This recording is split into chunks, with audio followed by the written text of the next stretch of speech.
안녕하세요, 롱코입니다.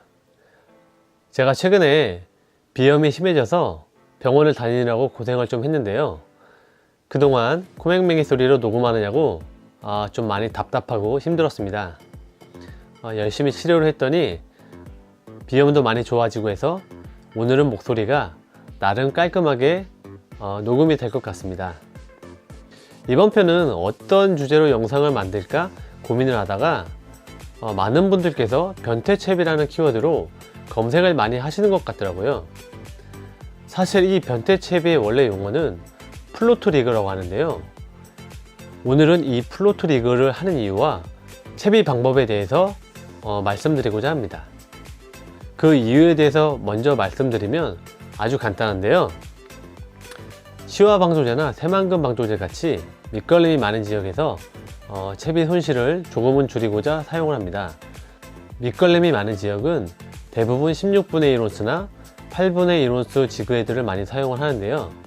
바람이 좀 많이 불거나 루어대에 따라 비거리가 안 나올 경우에도 사용을 합니다. 그럼 체비법에 대해서 알아보겠습니다. 아주 간단하니 천천히 따라 하시면 되겠습니다. 이 원줄에 가장 먼저 구멍치를 넣어 줄 건데요. 이 구멍치 같은 경우는 구멍치의 부력과 그리고 지그헤드의 무게에 비례해서 조합을 하게 되는데요. 가장 많이 사용하는 조합이 구멍치 2호와 그리고 4분의 1온스 지그헤드, 그리고 구멍치 3호와 그리고 8분의 3온스 지그헤드를 가장 많이 사용을 하고요. 8분의 1온스나 16분의 1온스 지그헤드에는 구멍치 1호나 1.5호 그리고 2호를 사용하시면 될 것 같습니다. 그러면 원줄에 구멍치를 위에서부터 넣어줍니다. 자, 이렇게 원줄에 구멍치를 넣어줍니다. 그 다음 핑크 구슬을 넣어주겠습니다. 핑크 구슬을 넣어준 이유는 핑크 구슬을 안 넣었을 경우에는 구멍치 밑으로 찌 스토퍼가 들어가기 때문에 핑크 구슬을 달아줍니다. 자, 핑크 구슬을 넣어줬습니다. 이렇게 구멍치 다음에 핑크 구슬을 넣어줬습니다. 그 다음 찌 스토퍼를 달아줍니다. 저는 카본 찌 스토퍼를 사용하고 있는데요. 자기 원줄에 맞는 찌 스토퍼만 사용하셔도 될 것 같습니다. 이렇게 해서 찌 스토퍼를 달아주겠습니다. 쭉 빼주시면 됩니다. 그러면 이렇게 구멍찌, 핑크 구슬, 찌 스토퍼 이렇게 3개가 달렸죠. 그 다음 맨도레를 달아줍니다. 맨도레를 달아줍니다.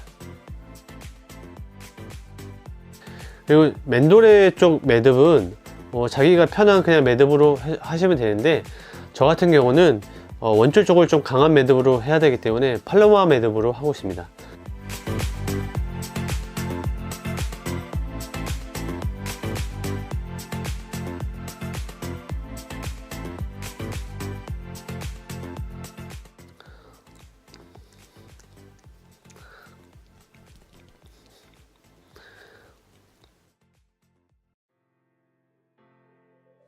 저 같은 경우는 이렇게 여기서 한 번을 더 묶어줍니다.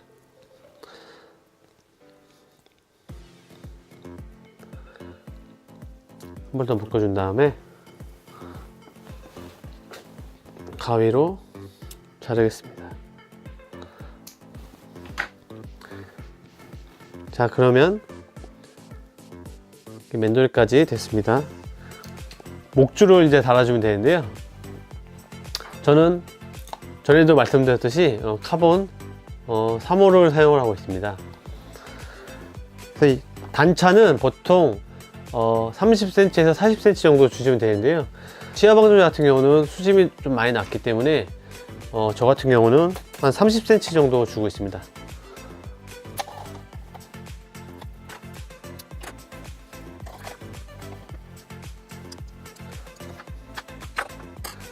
그리고 여기 매듭도 편하신 대로 자주 사용하시는 거 매듭으로 해주시면 되는데요. 저는 보통 유니노트를 많이 사용을 하고 있습니다.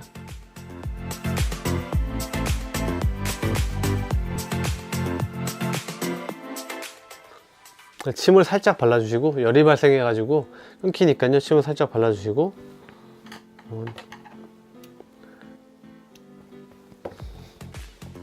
자, 이렇게 해서 원줄 쪽은 팔로마 매듭, 그리고 목줄 쪽은 유니노트로 매듭을 했습니다.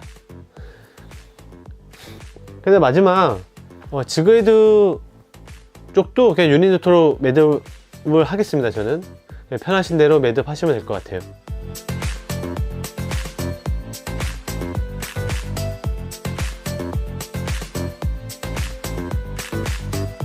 자, 여기도 지그헤드 쪽도 유니노트로 매듭을 했습니다.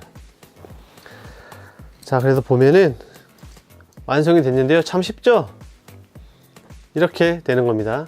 원줄에 전자구멍치, 그 다음에 핑크 고슬, 그 다음 그 밑에 찐스토퍼, 그 다음 맨도레, 그 다음 카본줄 30cm 단차 주고요.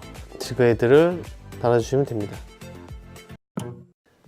그럼 여기서 궁금증이 생기실 겁니다. 채비를 다 하고 보니 면사 매듭을 하지 않은 전유동식이라 결국 채비가 바닥에 닿게 되고 밑걸림이 발생하는데 그럼 똑같은 거 아니냐, 이런 생각이 드실 텐데요. 맞습니다. 플로트리그로 낚시를 해도 밑걸림은 역시 발생을 합니다. 다만 구멍치를 달고 운영을 하게 되면 원줄의 각도가 틀려지기 때문에 밑걸림에서 아주 조금은 자유로워질 수 있는 것이죠. 그리고 이 채비를 하게 되면 감도가 무뎌지기 때문에 기존의 루어 낚시의 참맛을 느낄 수 없으니 자주 사용하지 마시길 바랍니다. 저 같은 경우는 시야방조제에서 가끔 사용을 하는데요. 바람이 많이 불어 캐스팅 하기가 힘든 날이나 비거리가 필요할 경우 사용을 합니다. 시야방조제 같은 경우는 정말 많은 지그헤드를 수정시키며 연습을 했던 곳인데도 불구하고 아직도 힘든 포인트 같습니다. 그리고 전자구멍치에 사용되는 배터리는 BR425라는 배터리인데요. 굳이 사용을 안 하셔도 됩니다. 하지만 저는 구멍치 불빛만의 감성이 너무 좋아서 사용을 하는데요. 배터리를 하나만 넣어도 충분히 밝으니 하나씩 사용하시면 될 것 같습니다. 그럼 오늘은 변태채비로 불리는 플로트 리그에 대해서 말씀드렸습니다. 요즘 날씨가 다시 추워지고 있는데요. 감기 조심하시고요. 다음 시간에 뵙겠습니다. 그럼 바이바이.